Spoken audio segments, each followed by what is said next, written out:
Viewers, before we dive in, drop your location and your local time in the comments. I like knowing who's along for the ride and when you're hearing this. Ben Carter's pulling into his driveway in Pine Hollow, Idaho, just outside Boise, where the air smells like pine needles after rain and the lake water is so clear you'd swear the trout are rehearsing synchronized swimming. It's September, a few days after a work trip full of bad hotel coffee and windowless meeting rooms, and his only plan is to drop his bags, scratch Rusty behind the ears, and maybe watch the sunset off the dock.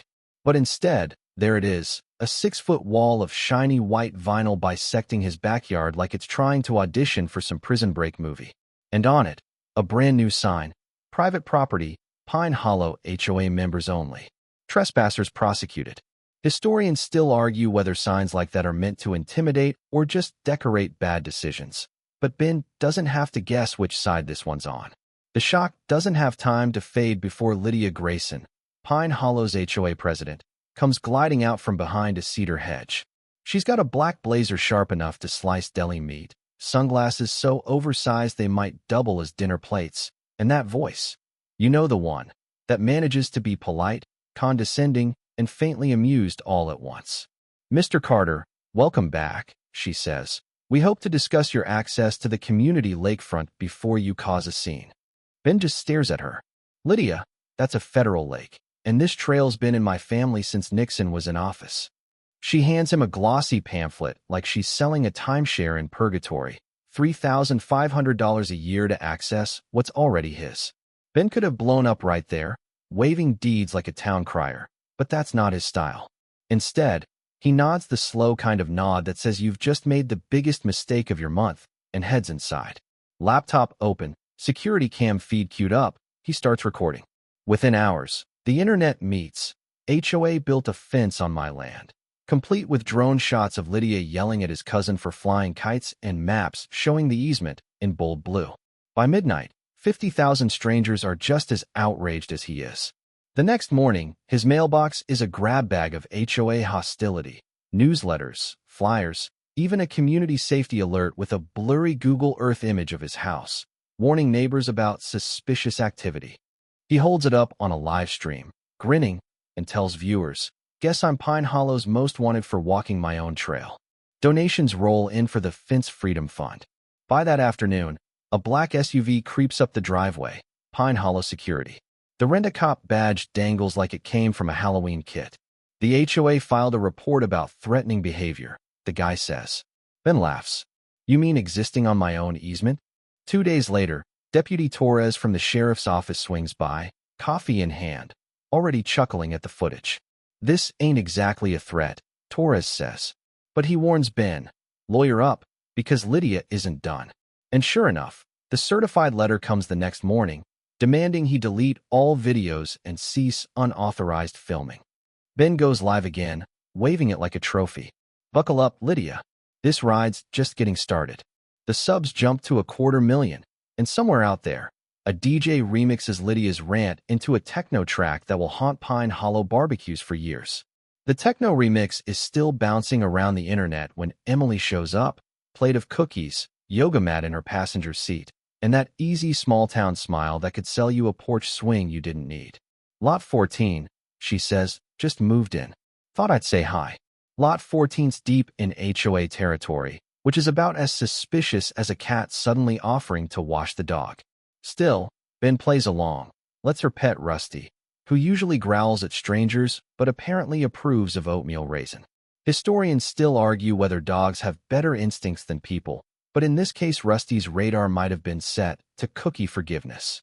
Within days, Emily's everywhere, at the grocery store, the coffee shop, even accidentally bumping into him at the farmer's market.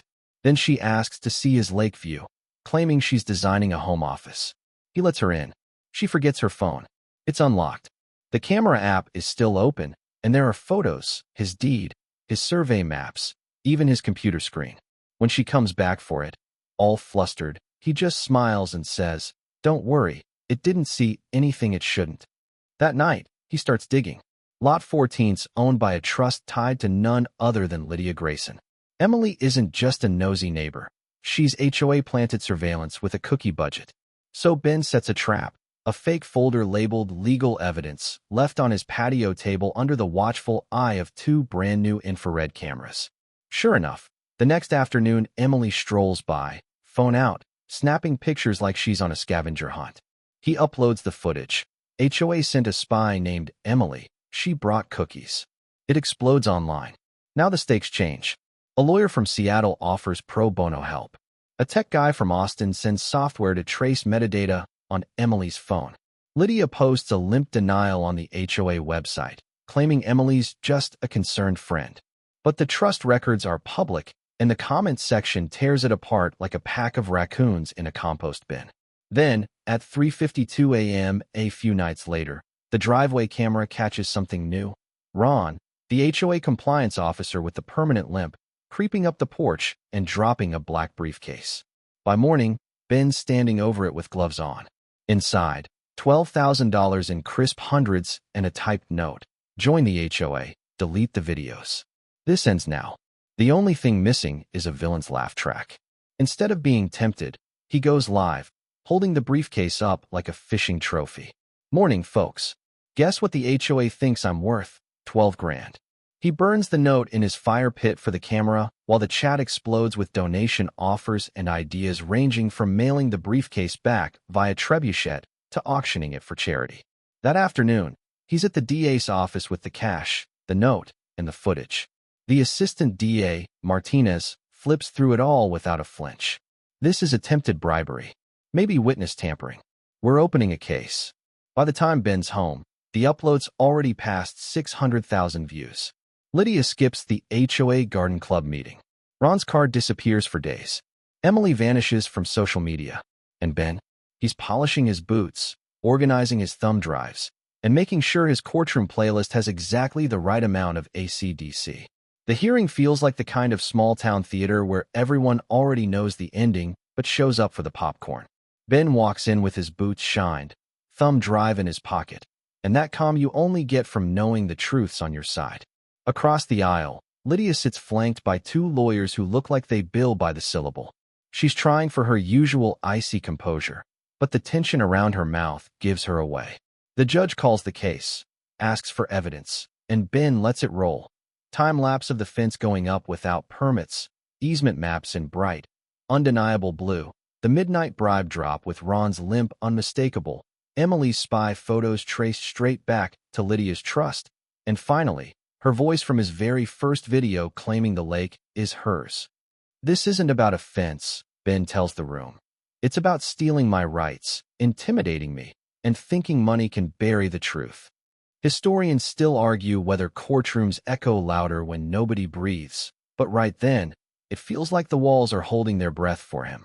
Lydia's lawyers stammer something about misunderstandings, but the judge waves them off, issues an injunction against HOA harassment, and orders the bribery evidence to the DA.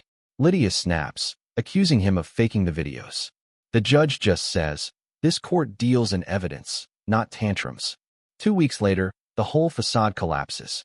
DA Salazar calls for every scrap of footage. Then leaked HOA emails hit the news.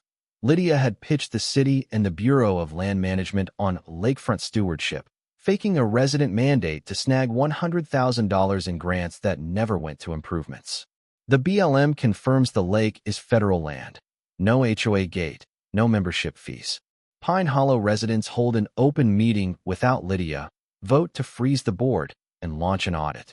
$20,000 in pre-membership fees had quietly walked into Lydia's pocket. When the fence finally comes down, Ben streams it live to AC/DC, margarita in hand, Rusty barking like the 4th of July. Lydia is arrested on fraud, forgery, bribery, harassment, the works. A grainy prison video later surfaces. Lydia in an orange jumpsuit, smirking as she says, "I'm block rep now," running the suggestion box. The internet loses its mind. Memes sprout like dandelions. Now the trail is open, the lake free. Neighbors set up a transparency board and a fund for HOA victims, and the state passes a law mandating HOA audits. Ben launches Trail Talk on YouTube, teaching folks about property rights, racking up millions of views. And every morning, he walks that trail, Rusty trotting ahead, a white daisy on his dashboard for the grandpa, who taught him you never let anyone steal what's yours. And then the pace slows, the air softens, the story eases into a kind of quiet that wraps around the listener like a blanket. You can almost feel the gravel under Ben's boots, hear the lake lapping gently against the shore, the wind combing through pine needles like it's got nowhere else to be. He doesn't rush anymore. Each step down that trail is both an ending and a beginning, the past stitched neatly to the present. Somewhere far away, people are still arguing on the internet about Lydia's smirk, still debating if he went too far or not far enough. But here, in this light, with Rusty's tail flicking lazily and the sun warming his shoulders, there's only the knowledge that some fights are worth every ounce of grit you can muster. The kind where you win not just for yourself, but for anyone who's ever been fenced out of what's rightfully theirs. And as the lake opens before him, silver and endless, you can almost hear the whisper, freedom's worth fighting for, one trail at a time.